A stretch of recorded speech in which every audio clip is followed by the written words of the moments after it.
I think if I could ask my grandmother a question, I think I'd ask her why. You know, why did she keep it a secret for so many years, and well, actually to her death?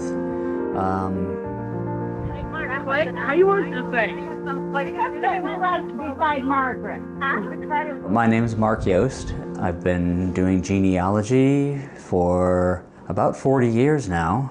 My dad's mother immigrated from Austria to the U.S. in 1913. She went to Wisconsin first. That's where she met my grandfather, and they got married a year later in 1914. She didn't talk a whole lot about family back in Austria, so when she died and my dad and his brothers and sisters found all these letters from Austria, they wrote to the address and they said, "Hi, we're Anna Yost's sons and daughters. We'd like to know more about our family in Austria." And they received a letter back from Austria that said, "Hi, I'm Anna Yost's son."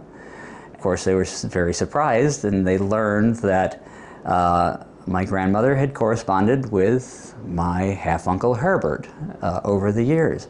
She had sent him pictures of my dad and his brothers and sisters, but told Herbert that these were his cousins in the U.S., not his brothers and sisters. But yeah, she didn't tell anybody.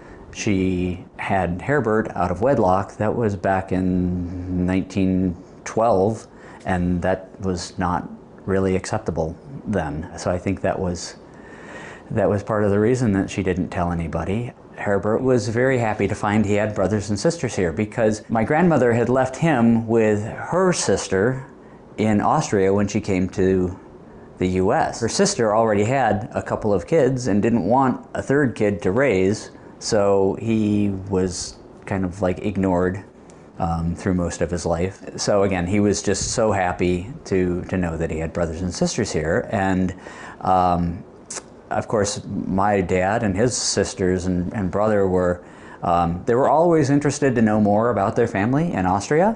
So at first, if I remember correctly, two of my aunts went to Austria to meet him in person, and that was late 70s, because first time I met Herbert was in 1980 in Phoenix. We had a family reunion in Phoenix, and he flew from Austria for that.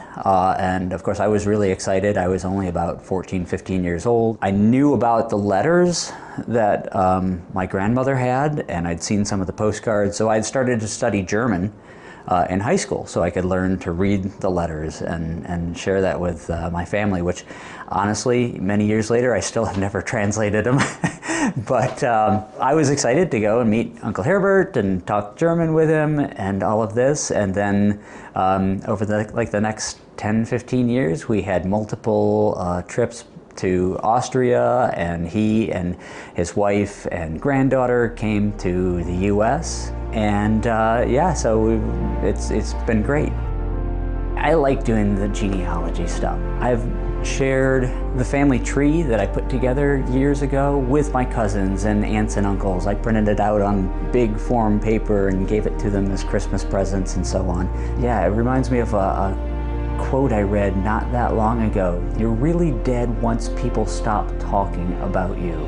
For me, kind of growing up, the family history wasn't so much talked about, it wasn't really known, but now that I've gotten into it and I know where my family's from, then I feel more like grounded and I know where I come from.